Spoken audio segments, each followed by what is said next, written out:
முதலமைச்சர் விஜய் ஐயா கவனத்திற்கு. மக்களுக்கு பாஸ்போர்ட்டுடைய உறுதிப்பாடு என்ன, பாஸ்போர்ட்னா என்ன, இதை வச்சு என்ன செய்ய முடியும், எதுக்காக இந்த பாஸ்போர்ட்டு, எத்தனை கண்ட்ரிக்கு ஒரு மனுஷன் போயிட்டு வந்தால் நல்லா இருக்க முடியும் அப்படின்னு ஒரு ஸ்பீச் பேசுங்க.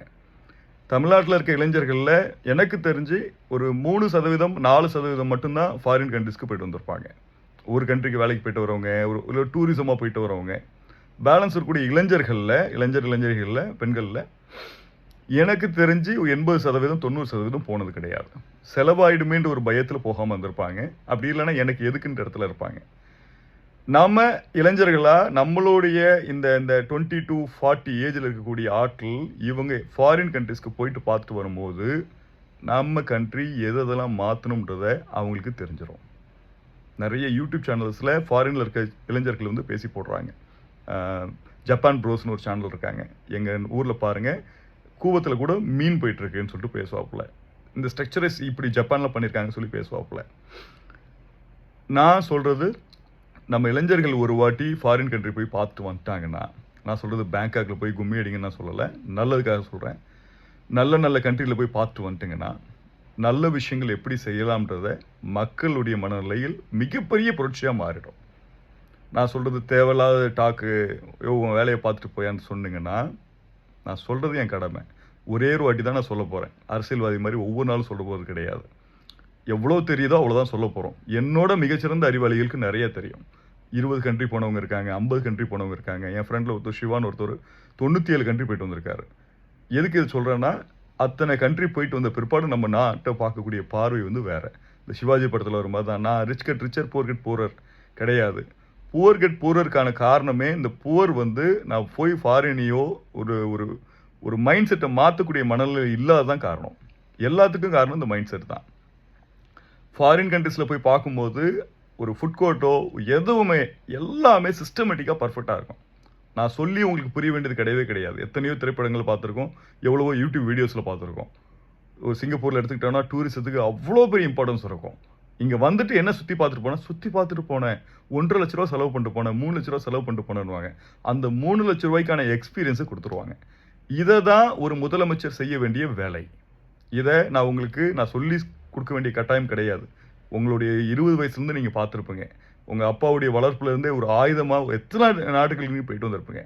உங்களுடைய எக்ஸ்பீரியன்ஸை நீங்கள் பார்த்துட்டு பெஸ்ட்டு கண்ட்ரியாக பெஸ்ட்டு சிட்டியாக வந்து மாற்றி காட்டிடுங்க.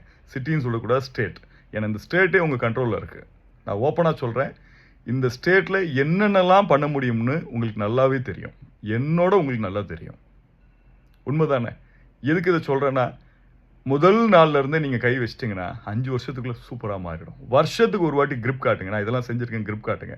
மேனிஃபெஸ்டோ ஒவ்வொரு மாதமும் இதெல்லாம் செய்ய போகிறோன்னு ஒரு மேனிஃபெஸ்டோ கொடுக்கலாம். நாம் ஜெயிக்கணுன்ற மனநிலையை மக்கள் மனசில் விதைக்க வேண்டிய ஆள் யாருன்னா சீஃப் மினிஸ்டர் ஆஃப் தமிழ்நாடு.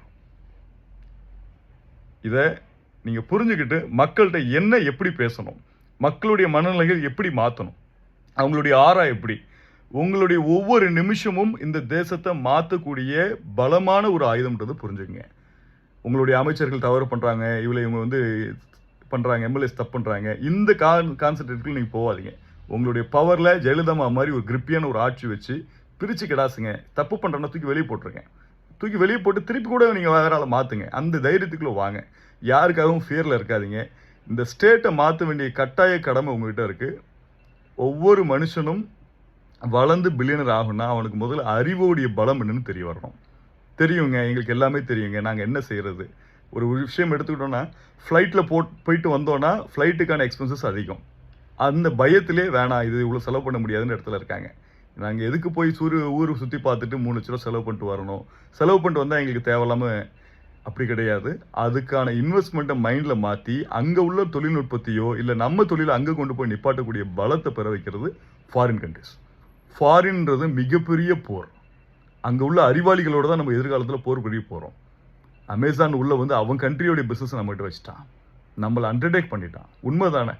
இந்த இடத்துல நம்ம தெளிவாக தெரிய வேண்டிய ஒரே ஒரு விஷயம் என்னென்னா, நம்மளுடைய இளைஞர்கள் மிக தெளிவாக, நான் இத்தனை கண்ட்ரி நான் போயிட்டு வந்துட்டேன், இந்த பிஸ்னஸ் நான் பண்ணிட்டுருக்கேன், நான் அடுத்தடுத்து இந்த பிஸ்னஸ் பண்ணுறேன், இந்த டெய்ரி ஃபார்மில் இது பண்ணிட்டு இருக்காங்க, இந்த ஐஸ்கிரீம் இப்படி பண்ணிட்டு இருக்காங்க, அங்கே வேற ஒரு ஐஸ்கிரீம் இருக்குது, வேற ஒரு ஃப்ளேவர் இருக்குது, வேறு பிளண்ட் இருக்குது, அங்கேருந்து இம்போர்ட் ஆகி வருது, இவ்வளோ வருது, நம்மளே இங்கே உற்பத்தி பண்ணிடலாம், நம்மக்கிட்ட இங்கே என்ன இல்லைன்ற ஒரு இடத்த இளைஞர்கள் வந்து முன்வைக்கணும். சிஎம்ட்டு போய் டைரெக்டாக போய் பேசணும். சார் நாங்கள் ஒரு 5 பேர் சேர்ந்து இந்த ப்ராஜெக்ட் பண்ணுறோம், எங்களுக்கு இது வேணும், எங்களுக்கு இது பண்ணி கொடுங்க. நீங்கள் ஒரு வீடியோவில் பேசினாருன்னா சிஎம் பதில் சொல்லணும்.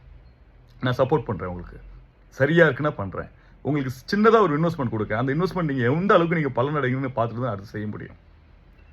மக்களோட பேச்சுவார்த்தைகள் அதிகமாக இருக்கும்போது மக்களுக்கு உங்கள் மேலே நம்பிக்கை அதிகமாகிட்டே வரும். அடுத்த 5 வருஷம் கழிச்சு தான் விஜய் சார் நாங்கள் வந்து எங்கள் வீட்டுக்கிட்ட பார்ப்போன்ற மனநிலை இல்லாமல் ஒவ்வொரு 1 மணி நேரத்துக்கு ஒரு வாட்டி உங்களுடைய அப்டேட்ஸ்க்காக நாங்கள் வெயிட் பண்ணுவோம். நீங்கள் ஆட்சிக்கு இன்னும் கால் வைக்கலை. நீங்கள் கால் வைக்கக்கூடிய இடம் தமிழ்நாட்டுடைய மறுமலர்ச்சியாக இருக்கணும். 2050க்குள்ளே தட்டி கடாசி இந்தியாவே நான் மாற்றி காட்டுன்னு ஒரு ரெவல்யூஷன் ஒன்று வைங்க சார். நாங்கள் சப்போர்ட் பண்ணுறோம், சத்தியமாக சப்போர்ட் பண்ணுறோம். எங்களுக்கு வேறு என்ன, எங்களுக்கு ஒவ்வொரு மனுஷனும் ஜெயிக்க வேண்டிய தவிர வேறு தான் இருக்கா? தலை மேலே இருந்த ஒரு பெரிய ஒரு பேர்டனை தூக்கி வெளியே போட்ட மாதிரி இருக்குது. 30 வருஷம் ஆட்சிகள் யாருமே சரி கிடையாது சார், தப்பாக நினைக்காதீங்க. சரியே கிடையாதுன்னு ஏன் ஓப்பனாக சொல்கிறேன்னா, டிவி இலவசம்னு சொல்லி கொடுத்து டிவியில் சன் டிவி உள்ளே வர வச்சு அடிக்ட் ஆக்கி ஒருத்தர் டார்ச் லைட்டை தூக்கி டிவி போட்டு உடைச்சாரு. திருப்பி அந்த டிவி ஆளுங்க கூட போய் நின்றுட்டாப்புல. இந்த விஷயங்கள் வந்து பெரிய துரோகம். மக்களை மைண்ட் செட்டாக அடிக்ஷன் பண்ண வச்ச மைண்ட் செட்லேருந்து உடச்சி வெளியே வந்தாச்சுன்னா ஆட்சி மாறும். மிகப்பெரிய ஆட்சியாக இந்தியா முழுக்க உங்களுடைய ஆட்சி வரணும். நான் ஜால்ரா அடிக்கலை, அங்கே சொல்கிறத கேட்குறதுக்கு ஒரு முதலமைச்சர் வந்துட்டான்ற தைரியத்தில் நம்பிக்கையில் நான் நிறைய சொல்கிறேன். ஒவ்வொரு மனுஷனும் இங்கே ஜெயிச்சு பில்லியனர் ஆகிட்டான்னா சூப்பராக இருக்கும். ஆட்டோ ஓட்டுருக்க ஒவ்வொரு பசங்களும், ரேப்பிடோ ஓட்டுற ஒவ்வொரு ஆளுங்களும், ஸ்விக்கி ஓட்டுருக்க ஒவ்வொருத்தனுடைய வேர்வை துளிகளில் நீங்கள் ஒளிஞ்சிட்ருக்கீங்க. அவங்கள பணக்காரன் ஆக்குறது உங்களுடைய கடமை சார். நன்றி.